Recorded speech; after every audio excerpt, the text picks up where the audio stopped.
This is the Dodgers POSTCAST, your instant game reaction for the Los Angeles Dodgers, part of the Locked On Podcast Network, your team every day. Hey there, welcome to the Locked On Dodgers POSTCAST on the Locked On Dodgers YouTube channel, the place to hang out when every game is done. Tonight's episode brought to you by Monarch Money. Take control of your finances with Monarch Money. Use the code LOCKEDONMLB at monarchmoney.com for 50% off your first year. Dodgers back on the right side of things. 7-4 the final. They're now 24-11. 9-8 on the road, so they jump a game over 500. By the way, I am Pete Fox, covering sports in LA dating back to 2007 for ESPN LA and NBC Sports Radio. Ben Kasparius gets the start and looked good. 4 1/3, 4 2/3. Believe he gets the win, as far as I can remember. 7-4 the final. Casparius now 4-0. No, he didn't get any outs in that fifth inning, so he went 4. Gave up 5 hits, 1 run, struck out 5. So a nice outing for him as a middle relief guy, not a guy that's used to starting. And that's a good thing for the Dodgers, that, you know, they can get some length out of Ben Kasparius. Kirby Yates, a nice 9th inning. K on a fastball up, K on a splitter, and then a fly ball to right.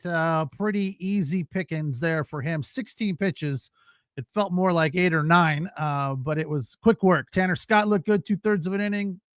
Gomez gave up the home run. He only survived for 1 out, surrendering the home run to Sanchez. And then they went and got him there. Ramirez, rather, not Sanchez. Sorry. You know, a good win for the Dodgers. Another double-digit offensive output with regard to hits. Everybody got a hit just about, except for Will Smith and Max Muncy. I thought Max Muncy had it all figured out. I thought the glasses were the answer to the problem. No, it is helping for sure. He looks better at the plate, as does Conforto. Conforto got a hit tonight. That was nice to see. Tim says Conforto did look okay. A little bit more confident than we've seen from him recently. A lot of comments about Conforto at the plate, so that's good. You guys are giving the guy a little bit of support. I mean, for crying out loud, what was he? Over 31 before that hit. That's like, so let's say you average 4 at bats a night, 7, that's 8 games without a hit. Holy cow. That is a long time to not hit the ball or get a base hit. And, you know, the other thing about Conforto was, it wasn't that he wasn't just getting hits. You know, a lot of times guys go through slumps where they're hitting the ball hard, but it's just not falling. You know, he's hitting it right at people. Not for Conforto. No, he was just off balance and swinging at bad pitches, not swinging, you know, just locked at the plate. So he looked much better, a little bit more comfortable tonight. Again, the swing is very, very rhythmic and pretty. And it's just, he's an unbalanced swinger. So when he's not getting hits, it doesn't look bad. It's not like Shohei. When Shohei's off, you can tell, right? It's like he's all pulling out the right side. He looks off balance. Again, Shohei can still get hits with that wonky swing, but when he looks on, it's obvious. When he looks off, it's obvious. Tonight he looked on. That home run, got the front foot down, perfectly on balance, and ripped that ball to right field. Absolutely launched. It only traveled 386 feet, but it went 117 miles an hour. That's the hardest hit baseball of the season. I find those stats interesting, fairly meaningless, because it's not always about how hard you hit the ball, but it is one of those jaw-dropping things when you see it, and more importantly, when you hear it. Sometimes on TV you could hear it, but when you're there, it's like, whoa, it just makes a different sound. It's like a professional tennis player, professional golfer when they hit a drive, it just sounds different. A tennis player, when they rip a forehand, it sounds different. Same thing with Shohei. So he looked good tonight. 1 hit, 2 runs scored. The home run, his 9th, again, 386 feet. It came on a 4-seamer that traveled 386 feet, not 486. And it was his, again, his 9th of the season, runner aboard. So it was a 2-run shot. Freddie Freeman also with a home run tonight, which was nice to see because he is still looking good at the plate. I mean, very, very locked in. This is the Locked On Player of the Game. I don't know. It's tough for me on this one because HyeSeong Kim. I texted my buddy who's Korean. I'm all, is it HyeSeong, or HyeSeong? And he texted back HE with a line over the E. So I'm assuming that's HyeSeong. Let's give it to HyeSeong Kim, his major league debut. Freddie had a nice home run. That was a beautiful hit. He had 2 hits on the day, 2 RBI, batting average at 337, OPS well over 1,000. Freddie is locked in and hitting the ball well. But HyeSeong Kim with his major league debut, a pair of hits, stolen base, run scored, made a fantastic play late in the game where he fielded the ball over by Freddie and shoveled it to Freddie, and Freddie dropped it, which you don't see very often. That was surprising. So that's the only thing that I take away from Freddie Freeman today. That's a knock against him, which prevents him from getting player of the game. HyeSeong Kim, fantastic. I love the fact that he looks so into it, right? He's so excited. Just plays with so much energy. He looks like he's about 14, 15, maybe. It's like he's 26, but he looks so young and vivacious and youthful and excited to be there. And this guy can run like the wind. He's so fast. Nice addition to the team. I hope they can keep him around. I hope he continues to produce. It was good stuff from him. Andy Paes, another fantastic day. 2 for 4, had a really nice at bat where 6 pitches. So he worked through, like, this is another thing that goes into the improvement of Andy Paes. He is fouling balls off and waiting to find the pitch that he's looking for, or a better pitch, I guess you could say. So that's another feather in his cap as far as how much better he looks at the plate. And that ball that he hit for the triple in the 8th inning was absolutely launched deep to center field. Definitely could have been caught. I don't know if it should have been caught, but it was hit hard and a long way. So they didn't call an error on the center fielder. They called it a triple.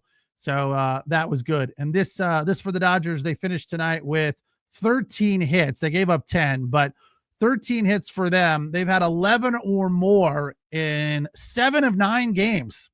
8 Dodgers with hits tonight. Shohei, Mookie had 2 runs scored for Mookie. Freddie with a pair. Teoscar, who left the game early, hamstring issue, had a pair of hits before they hit. Double and an RBI. Will Smith 0 for, Max Muncy 0 for. Andy Paes, pair of hits. Conforto had 1. And as I saw, HyeSeong Kim with 2 hits. It appears that Kike got into the game but did not get an at bat. So the only 2 guys without hits, Will Smith still over 300 and Max Muncy down to 179. It's the Locked On Dodgers postcast on the Locked On Dodgers YouTube channel. 24 wins after the 7-4 win over the Marlins in South Florida in Miami. So another nice win. And this Marlins team is good for the Dodgers ego. We'll take the break, come back and do Turning Point and what we'll be talking about after this win. The Locked On Dodgers postcast, where we come in right after the game and break it down for you. Don't forget to check out Jeff and Vince a little bit later with the Locked On Dodgers daily podcast. They're on Monday through Friday, and they get into it a little bit more in depth than we do here. They go 30 plus minutes and give you a more in-depth examination of what's going on with the Dodgers. Tonight's episode of the Locked On Dodgers postcast is brought to you by Monarch Money. Ever check your bank account and wonder, where did all my money go between dining out, online shopping, paying for gas, paying for milk, entertainment? It's easy to lose track, and it's easy to go, whoa, That is a lot lower than I thought it would be. That's where Monarch Money comes in. It's your personal CFO, giving you full visibility and control over your finances. The cool thing about Monarch Money is you can put all of your accounts into one, not just your bank or your savings or your credit. You can put them all, your investments too. You can put them all into one account, and it makes all of your investing and knowing where all your money is, what's coming in and what's going out. It makes it an easy, smooth collaboration between all your accounts. So take control of your finances with Monarch Money. Use the code LOCKEDONMLB at monarchmoney.com for 50% off your first year. That's monarchmoney.com, code LOCKEDONMLB for half off your first year. Tonight's episode also brought to you by Upwork. Scaling your business requires the right expertise at the right time. With Upwork, you can find specialized freelancers in marketing, development, design, and more, experts ready to help you take your business to the next level. My wife uses freelancers through a service like Upwork, and it really is invaluable to her, because when you have a small business like we do, these freelancers help you do marketing, and marketing is so important to the success and growth of your business. Upwork gives you business flexibility by connecting you with top freelance talent across multiple industries, including IT, AI, web development, and marketing. Whether you need extra hands for a project or a long-term partner, Upwork makes hiring simple and affordable. So visit Upwork.com right now and post your job for free. That's Upwork, UPWORK.com, Upwork.com, to connect with top talent and grow your business today.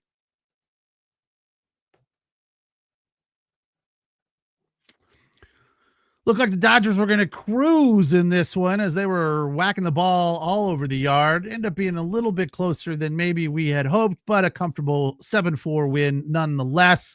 And HyeSeong Kim makes his major league. I mean, he made his debut yesterday, but today he started at second base, looked really good, had a pair of hits, stole a base, scored a run, and had an RBI. That little flail squibber out there, over the shortstop's head in front of the center fielder. He looked really good. Teo hit the ball hard. Freddie, his 7th home run, 403 feet, a four-seamer that was just right over the plate. And Freddie did not waste any time jumping all over it. Time to reveal where the game was won or lost. It's the turning point. So 7-4, you'd have to say it was either the third with Freddie's home run or Ohtani's home run. They're up 5-0 at that point. Kim singled in one more to make it 6-0. I feel like the turning point were those two home runs, because the Dodgers just kind of rolled from there. They had control of this game. The pitching was solid. Aside from the 1 3-run home run that was surrendered, the bullpen did a nice job. Dreyer an inning and a third, zeros across the board, 10 pitches. Vesia 2/3 of an inning, had 1 K, the rest zeros, 5 pitches for him. Phillips looked good. He did give up 2 hits, but the rest zeros on 15 pitches. Tanner Scott 2/3 of an inning, 1 strikeout, 1 walk, and Kirby Yates came in for the save. So the normal amount of work based on not having a starter in there, really. I don't know if the plan is to convert Casparius to a starter. I would doubt it. I'm assuming he is kind of their utility guy out there. He can do whatever you need him to do. I'm sure he would start anytime you asked him. He's definitely not afraid coming in for 2 or 3 in the middle of a game, and I bet you he'd close if you asked him to. To give me the ball. Let's go. I'm sure he's up for anything they throw at him. So the Dodger bullpen continues to work, continues to take care of business. Kenny Chung not happy with Muncy. Did you not watch yesterday's game, Kenny? He looked good yesterday. Give the guy a break. He's trying to come out of a slump. He's got new glasses on, and he's getting used to them. He's not cooked. Definitely not cooked. Still struggling a little bit, but he'll find his way. Don't worry. It's going to happen. It's not going to happen right away, because it's still something to get used to. It's just like Conforto. Is Conforto out of the slump? No. I mean, you could say he's now 1 for 32 over his last 32 at bats. but he looked better today. Muncy looked better today. Still an offer. Hit the ball hard yesterday. And it's a process. It takes time. I think it was surprising that Andy Pajas was able to get out of it so quickly. I mean, he literally got out of it in a week and has continued to hit the ball well. I don't think that's a normal way of dealing with a slump. It takes a little bit of time. And Andy Pajas really did figure it out overnight. Had that big weekend with 10 hits against the Pirates and has continued to cook ever since then.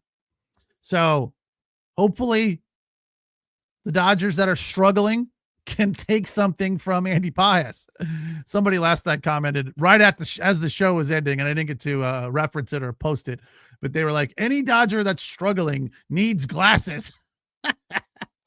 I was like, that's pretty funny. I like that. Hey, you're on a slump? Go get some glasses. That's all you need. Got to see the ball better. So a good win for the Dodgers tonight. Again, 24-11. Ohtani with his 9th home run. Freddie his 7th. I guess we could be a little worried about what's up with Teo. The hamstring, not good. That's tightness. And it's not like it's cold. It's Miami. So hopefully it's nothing major.